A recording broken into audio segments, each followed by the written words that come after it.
रमदानुल मुबारक की 27वीं रात एक ऐसी बरकत वाली और अजीम रात है जिसका इंतजार हर मोमिन दिल बेकरारी से करता है। ये वह रात है जिसके बारे में मुसलमानों के दिलों में खास अकीदत और मोहब्बत पाई जाती है, क्योंकि अक्सर उल्मा के नज़दीक यही वह रात है जिसमें शब-ए-क़द्र वाक़े होती है। वह रात जिसके बारे में अल्लाह ताला ने कुरान मजीद में फरमाया कि यह 1000 महीनों से बेहतर है। ज़रा तसव्वुर करें, एक ऐसी रात जिसकी इबादत का अज्र 83 साल से भी ज्यादा इबादत के बराबर हो। एक ऐसी रात जिसमें आसमान से रहमतें बरसती हों, फरिश्ते जमीन पर उतरते हों और अल्लाह ताला अपने बंदों को बख्शने के लिए अपने दरवाजे खोल देता हो। यह रात सिर्फ एक आम रात नहीं, बल्कि अल्लाह ताला की तरफ से अपने बंदों के लिए एक अजीम तोहफा है। एक ऐसा मौका जिसमें इंसान अपने पिछले गुनाहों को माफ करवा सकता है और अपने रब के करीब हो सकता है। जब रमजान का आखिरी अशरा शुरू होता है तो मोमिनों के दिलों में एक खास कैफियत पैदा हो जाती है। हर शख्स चाहता है कि उसे शब-ए-क़द्र नसीब हो जाए, क्योंकि रसूल अल्लाह सल्लल्लाहु अलैहि वसल्लम ने फरमाया कि जो शख्स शब-ए-क़द्र को ईमान और सवाब की नीयत से इबादत में गुजारेगा, अल्लाह ताला उसके पिछले गुनाहों को माफ फरमा देगा। यही वजह है कि नबी करीम सल्लल्लाहु अलैहि वसल्लम रमजान के आखिरी अशरे में इबादत बहुत ज्यादा कर देते थे। रातों को जागते, अपने घर वालों को भी जगाते और अल्लाह के हजूर गिरिया जारी करते। सहाबा किराम रजी अल्लाहु अन्हुम भी इन रातों में इबादत का खास एहतिमाम करते थे, क्योंकि वह जानते थे कि यह वह रात है जिसमें एक मोमिन की तकदीर बदल सकती है। शब-ए-क़द्र की अजमत का अंदाजा इस बात से भी लगाया जा सकता है कि अल्लाह ताला ने इस रात के बारे में कुरान मजीद में एक मुकम्मल सूरत नाजिल फरमाई, जिसे सूरह अल-क़द्र कहा जाता है। इसमें अल्लाह ताला फरमाता है कि हमने कुरान को शब-ए-क़द्र में नाजिल किया और तुम क्या जानो कि शब-ए-क़द्र क्या है। शब-ए-क़द्र 1000 महीनों से बेहतर है। इस रात में फरिश्ते और रूहुल अमीन अपने रब के हुक्म से हर काम के लिए जमीन पर उतरते हैं और यह रात तुलूए फज्र तक सलामती ही सलामती होती है। यह आयतें इस बात की गवाही देती हैं कि यह रात अल्लाह ताला की बेशुमार रहमतों और बरकतों से भरपूर होती है। इस रात जमीन पर एक अजीब सुकून और रूहानी कैफियत महसूस होती है, गोया पूरी कायनात अल्लाह के जिक्र में मशगूल हो। अक्सर लोगों के जहन में यह सवाल आता है कि शब-ए-क़द्र को कैसे हासिल किया जाए और इस रात को पाने का तरीका क्या है। दरअसल इस रात को पाने का सबसे बड़ा तरीका यह है कि इंसान अपने दिल को अल्लाह की तरफ मुतवज्जह करे, दुनिया की मसरूफियात को छोड़कर अपने रब के सामने आजिज़ी के साथ खड़ा हो जाए और सच्चे दिल से तौबा करे। इस रात ईशा और तरावीह की नमाज अदा करने के बाद ज्यादा से ज्यादा नफल नमाज पढ़नी चाहिए, तहज्जुद अदा करनी चाहिए और अल्लाह के हुजूर दुआ करनी चाहिए। कुरान मजीद की तिलावत इस रात की सबसे खूबसूरत इबादतों में से एक है, क्योंकि इसी रात कुरान नाजिल हुआ था।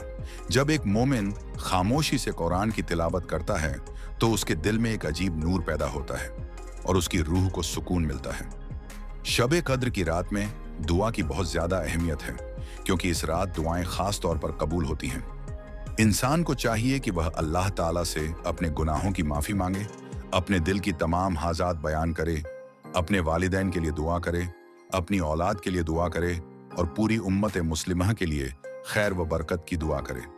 रसूल अल्लाह सल्लल्लाहु अलैहि वसल्लम ने हजरत आयशा रजी अल्लाहु अन्हा को एक खास दुआ भी सिखाई थी जो शब-ए-क़द्र में पढ़नी चाहिए। अल्लाहुम्मा इन्नका अफून तुहिब्बुल अफ़्व फ़अफ़ु अन्नी, यानी ए अल्लाह, बेशक तू माफ करने वाला है और माफ करना पसंद करता है, बस मुझे भी माफ फरमा दे। ये दुआ बहुत मुख्तसर है, मगर इसके अंदर एक मोमिन की पूरी जिंदगी की उम्मीदें छुपी हुई हैं, क्योंकि अगर अल्लाह माफ कर दे तो इंसान की दुनिया और आखिरत दोनों संवर जाती है। इस रात जिक्र व तस्बीह करना भी बहुत बड़ा अमल है। सुभान अल्लाह, अल्हम्दुलिल्लाह, अल्लाहु अकबर और ला इलाहा इल्लल्लाह का विर्द दिल को पाक करता है और रूह को सुकून देता है। इसी तरह इस्तिगफार यानी अस्तगफिरुल्लाह पढ़ना गुनाहों की माफी का जरिया बनता है। अगर कोई शख्स इस रात सच्चे दिल से अपने गुनाहों पर नादिम हो जाए और अल्लाह से माफी मांग ले तो अल्लाह ताला उसे जरूर माफ फरमा देता है, क्योंकि अल्लाह अपने बंदों से बेहद मोहब्बत करता है और वह अपने बंदों की तौबा को बहुत पसंद करता है। शब-ए-क़द्र की रात सदका व खैरात करना भी बहुत बड़ी फजीलत रखता है। अगर कोई शख्स इस रात किसी गरीब की मदद करे किसी भूखे को खाना खिलाए या किसी जरूरतमंद की मदद करे तो उसका अज्र कई गुना बढ़ा दिया जाता है। अहादीस में शब कद्र की कुछ निशानियां भी बयान की गई हैं। कहा जाता है कि इस रात मौसम मोतदिल होता है, न ज्यादा गर्मी होती है न ज्यादा सर्दी। आसमान पर एक खास सुकून और नूरानियत महसूस होती है और फज्र के वक्त सूरज नरम रोशनी के साथ तुलू होता है। लेकिन असल मकसद ये नहीं कि इंसान सिर्फ निशानियों को देखता रहे, बल्कि असल मकसद ये है कि वह आखिरी अशरे की हर ताक रात में इबादत करे ताकि उसे यकीनन शब कद्र नसीब हो जाए। यह भी याद रखना चाहिए कि शब कद्र सिर्फ इबादत का मौका नहीं, बल्कि यह अपने दिल को बदलने का मौका भी है। इस रात इंसान को सोचना चाहिए कि उसने अपनी जिंदगी में कितनी गलतियां की हैं, कितने गुनाह किए हैं और कितनी बार अल्लाह के अहकामात को नजरअंदाज किया है। फिर उसे सच्चे दिल से अल्लाह के सामने तौबा करनी चाहिए और यह अहद करना चाहिए कि वह आइंदा अपनी जिंदगी को बेहतर बनाएगा। जब इंसान दिल की गहराई से तौबा करता है तो अल्लाह ताला उसकी तौबा कबूल फरमाता है और उसके गुनाहों को नेकियों में बदल देता है। बदकिस्मती से कुछ लोग इस अजीम रात को गफलत में गुजार देते हैं।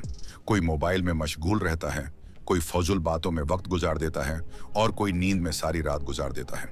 ऐसे लोग दरअसल एक बहुत बड़ी नेमत से महरूम हो जाते हैं, क्योंकि शब कद्र जिंदगी में बार बार नहीं आती। अगर इंसान इस रात को इबादत में गुजार ले तो यह उसकी पूरी जिंदगी बदल सकती है। लिहाजा हमें चाहिए कि रमजान की 27वीं रात को खास तौर पर इबादत का एहतिमाम करें, दिल की गहराई से दुआ करें, कुरान की तिलावत करें, जिक्र व इस्तिगफार करें और अल्लाह ताला से अपने गुनाहों की माफी मांगें। हो सकता है यही वह रात हो जिसमें हमारी तकदीर बदल जाए, हमारे गुनाह माफ हो जाए और हमारी दुआएं कबूल हो जाएं। ये रात अल्लाह ताला की रहमत का समंदर है और जो शख्स इस समंदर से फायदा उठा ले वह दुनिया और आखिरत दोनों में कामयाब हो जाता है। बस ऐ मोमिन, जब रमजान की 27वीं रात आए तो उसे आम रात न समझना। अपने दिल को अल्लाह के सामने झुका देना, आंखों में आंसू लेकर अपने रब से माफी मांगना और इस यकीन के साथ दुआ करना कि अल्लाह जरूर सुनने वाला और कबूल करने वाला है। मेरे इस चैनल को लाइक, सब्सक्राइब और शेयर कर दें।